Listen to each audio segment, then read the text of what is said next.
I knew that with the GT naming something would be different. That was the last thing I thought. All right, welcome back to the channel, guys. We're here today at Prestonwood Country Club in Cary, North Carolina, where I'm getting fit for my new Titleist GT Driver in fairway wood. Really looking forward to see how these new drivers perform. I really like my TSR driver, so I've got a lot of expectations for this one. So let's go check it out and see how it does. It's been several years in the making kind of thing. They just weren't ready based on the materials that were on the market to do it until now. First two-piece composite driver we've ever made. So you see this is our show head. Crown comes off. Not titanium anymore. It's called PMP, or a proprietary matrixed polymer. Okay. So it's 70% weight reduction over the titanium. And this is not carbon fiber? It is not. Okay. What was the reason for going to this material? The main reason for that was acoustic tuning properties. Okay. Number one thing, we wanted to make sure that if we went to this alternative material, that it looked and sounded and felt like a Titleist driver. They didn't love the way that the carbon sounded. Okay. They liked the idea of having the carbon lighter weight head. So it feels very, even though... I mean, it almost feels like plastic. Yeah, it feels very plasticky. This is a sheet here, but it sounds... I said, that sounds like metal. Very metal. If you hit it on something metal... Yeah. Yep. So there's a lot of acoustic tuning properties to this so that they can get the audio part of it just right. So all that weight savings they take on the top, they can then distribute the mass both forward and rear in the head. Right. To really fine tune all of the ball speed, spin. So we can kind of get a little more ball speed, a little more forgiveness. Yeah, so anytime you can see the weights here up front, add weight up front, you're going to get increased ball speed, lower spin. You still need some of that weight in the back for higher MOI and the stability. Before we were trying to kind of pick the best spot. Now we're really able to pull all these levers and maximize everything. And one thing on the, so this is a seamless technology with the PMP. So our show head, you can kind of see where that polymer ends, but on the normal head, they use a buffing process, so you can't see. It's a seamless head. And you're telling us this is hand buffed to get that finish right. Yeah. That's very cool. Yeah, if you look at it in person, you can't tell that there's a line or seam, like a material change at all in that head. I mean, you can almost kind of see there's a step there, but it's so blended. Yeah. And most people just, to the naked eye, really can't tell a difference. Right. And it's all about still they chose the material for the sound. It still sounds like a type of... It maintains that look and that feel and the audio qualities of what our drivers have historically. Very cool. I don't know how to react to a Titleist driver having like a composite crown. Yeah. Having something different. So I'm a little shocked. A lot to take in there. So I would say hit it. Yeah. And see how it sounds and feels, because that's really the big thing is audio is a big part of it. If you've seen the Finding Feel video that we did, audio, how it feels in your hands, how it feels off the face is a big part. So very cool. Let's hit your driver first. Okay. Weeks ago, and they're like, this is a material driver. I knew that with the GT naming something would be different. That was the last thing I thought. I did not think there would be a different crown. I figured they might have had something new in the face, or... We've kind of known that we want to go this direction for a while. We just need to do it the right way, right? The Titleist. Yeah. What do you want to see the ball do, Caleb? I like to have just kind of that mid to higher trajectory, and the ball just falls right. When I want to like go after one, I like to hit it high and make the ball fall left. Okay. I don't ever really... I never want to see a quick hook. That's my no-no. Eliminate. You know? It's like, and where I get stuck, like where I get in trouble is I'll hit it just slightly off the high toe, and it's quick left.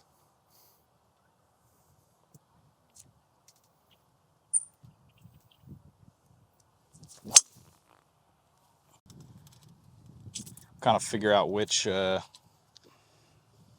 we like best, and then we can play with settings and everything.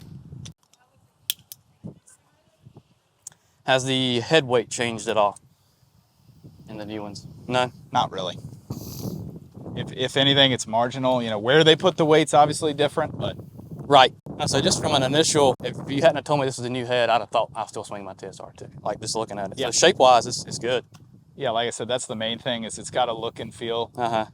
for us to I noticed you make a got the change. vertical lines on the face now. Correct. So I'll show you compared to yours. That's one thing that was feedback from the tour where they just framed up that sweet spot just a little more. So you were kind of seeing a lot of guys use the silver Sharpie to draw. Exactly. And that's really all that is. Okay.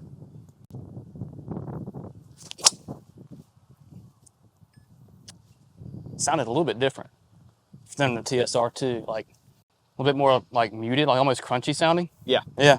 I like it. Sounded really good. I just was expecting, I guess, a little more pitch out of this head Obviously shape. the same. Yeah, so it sounded a little bit more crunchy to me. No, it definitely doesn't look... Not like the old TS and TSI. Right, doesn't look as progressive as those. Yeah. Yeah. That was 173 ball speed on the last one. So I didn't even feel like I hit that solid.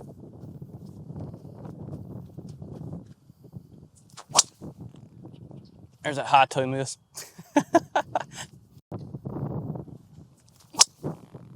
That one sounded good. A lot of these, if you look at CG, it's more forward, lower, like I said. So sometimes we'll see a little bit different launch window and a little lower spin. You know, I've always hit the ball pretty high. Yeah. It's like I don't mind if it comes down a little bit, trajectory-wise. It's really player dependent. Like some guys, we've been able to drop the loft because they hit it a little higher. Some players, the spin goes a little low, so we might have to loft them up. Definitely a little bit different feel from the two. Ball speed was great there, 171.5. Yeah. That's not bad for a little smooth swing. 2,600.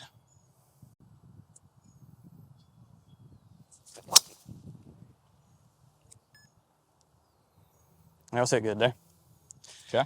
Definitely visually the GT3, I mean, it looks like a Titleist 3 head. Yeah. You know? And this is our traditional shape. So the weight port now, instead of being back here. Yeah, one thing you'll notice there where that weight track, SureFit weight moved up as opposed to being in the back there. Some of that was because of weight being moved around. It gave them the flexibility to move that.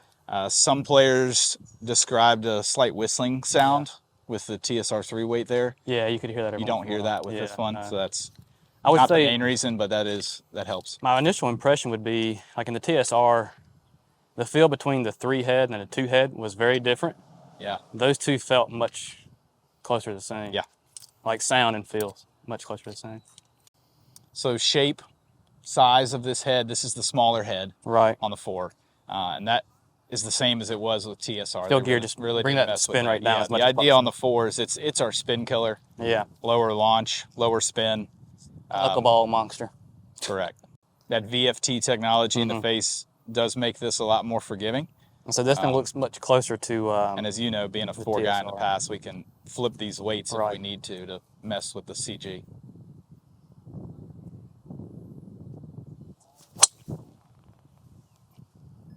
Definitely a little different sound. A little bit more sound.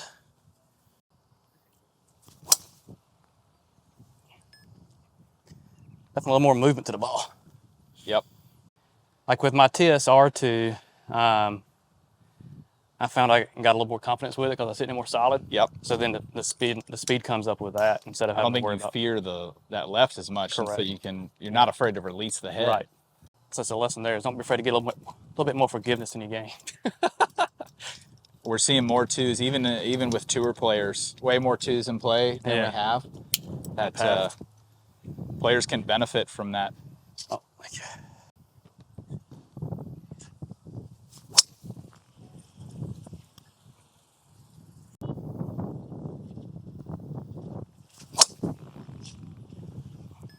Like to me, that's landing angle's 32.5 as opposed to 35, so it's just a little flatter trajectory with the Acra. This so this combo feels really good. Yeah.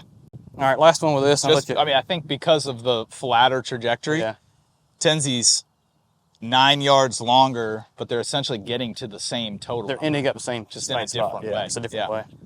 So then I've seen that with a lot of shafts I've been testing.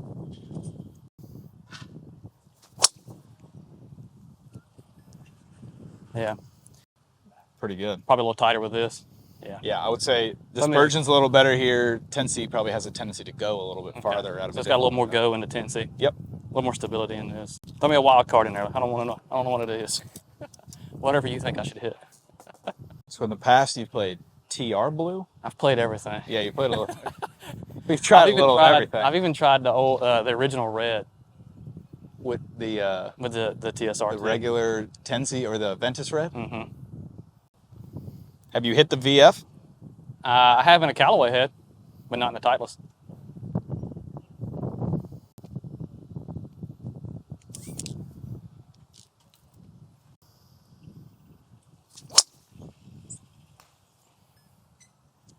Definitely feel this shaft a little bit more in the handle. Like once I start swinging, it feels a little heavier in the hands. Yep. I will say that felt like that was hit pretty good.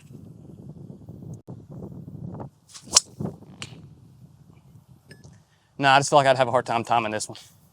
So this is that, well, like our stock 55X 1K blue. Yeah, basically this is my shaft, but with the, the matte finish. I tried my 50X kind of on a whim, and honestly didn't expect much out of it. But like the first swing, I swung it, and I expected to feel a lot of like Ventus blue kick. Yep. I didn't feel that. Like it felt stable. So I was like, I can maybe put a little bit more into this. And it's just been a good combo.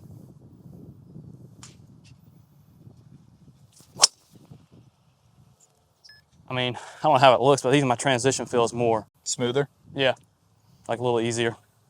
Plus or minus 0.9 on that standard deviation on the ball speed. So that's the tightest we've had.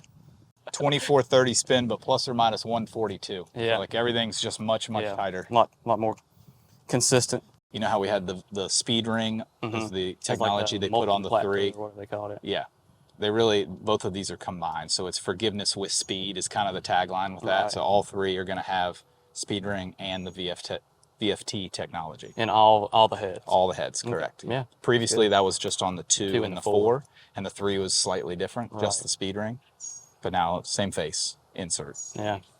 We're finding that this guy wants to move a lot, so like maybe tilt it a little, and it doesn't want to stay in position as easy as the old one. Right. So we're finding if you move that face to where it's face up like that, or you tuck the shaft under your shoulder, then you can kind of either move it with your hand or with the weight.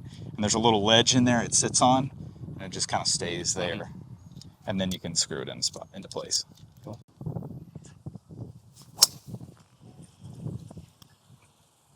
All right, welcome back in the studio. That footage you just watched of us on the range hitting the new GT products was shot a few weeks ago. In that time, I got fit for the Titleist GT2, and I've gotten my driver in and have been playing it for a little while.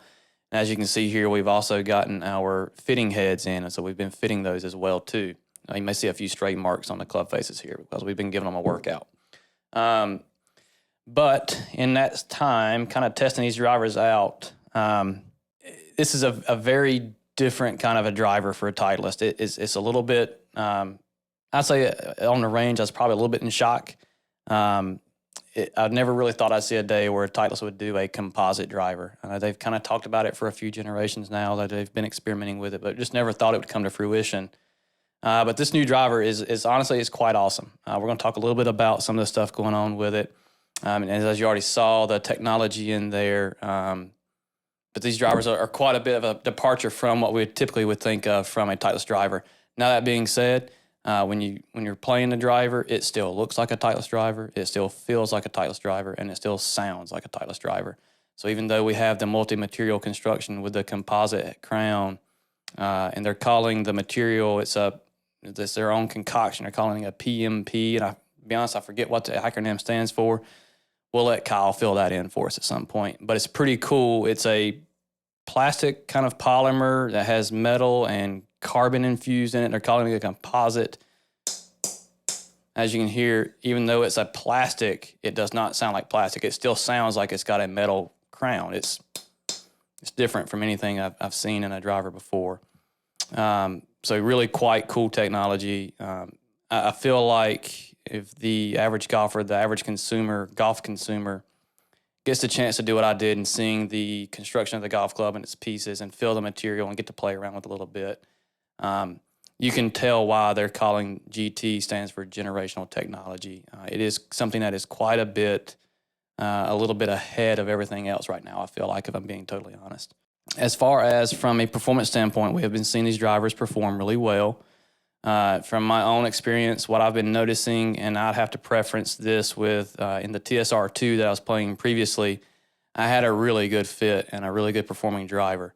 So any performance benefit in GT I find beyond the TSR is a step in the right direction. And from what I have found, my speeds are just a little bit more consistent across the face. In a center strike, maybe getting a little bit more ball speed, but on the slight misses to the toe and the heel, I'm not losing as much.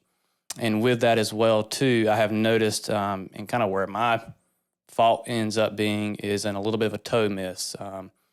I generally miss a little bit either high toe or low toe, and those shots will either kind of just drift off to the right if I leave the face a little bit open at impact, or will be a quick kind of diving hook to the left if I close the face a little bit. And what I have been noticing, while I can still hit those shots, don't get me wrong, it seems like the GT is staying a little straighter. There's been several drives I've hit where I felt like I missed it quite a bit in the toe, and I expected it to just drift out to the right and really miss right. It held its line. I still stayed in the fairway, and still had good distance on it too. So it was still a very playable drive. From a performance standpoint, these drivers have been performing really well in the bays, and then from my own personal experience, I'm enjoying my GT. Looking forward to playing more golf with it. Overall, I would say if you're in that market for a new driver and you've never given Titleist a shot before, now's the time to try one. The shape is very classic with all of them. They sound very solid. It's a very thumpy sound, and then they look very clean and comfortable to play. Overall, I think they've done a really great job. And as a quick side note as well, too, it really shouldn't be a side note, the GT fairways are awesome. In fact, I probably like my GT 3 wood even more than my GT driver. We have that same technology in the golf club as well here too. So still the composite crown is still that same construction, and the fairway wood is really hot. It's been a really, really good 3 wood to hit. A lot of fun. So I would definitely recommend if you're in that market for a new driver, you got to give the GT series a look. All 3 of these heads are going to be good performers. We just got to find the right shape for you and what gives you the best launch and spin. All right, I hope you enjoyed our introduction to the new Titleist GT series of drivers. A little bit different format this time, so hopefully you enjoy getting to see kind of the behind-the-scenes process of me getting fit for my driver, and then we look forward to seeing your success results with the new Titleist GT drivers. If you enjoyed the video, please give us a like and subscribe. Thank you.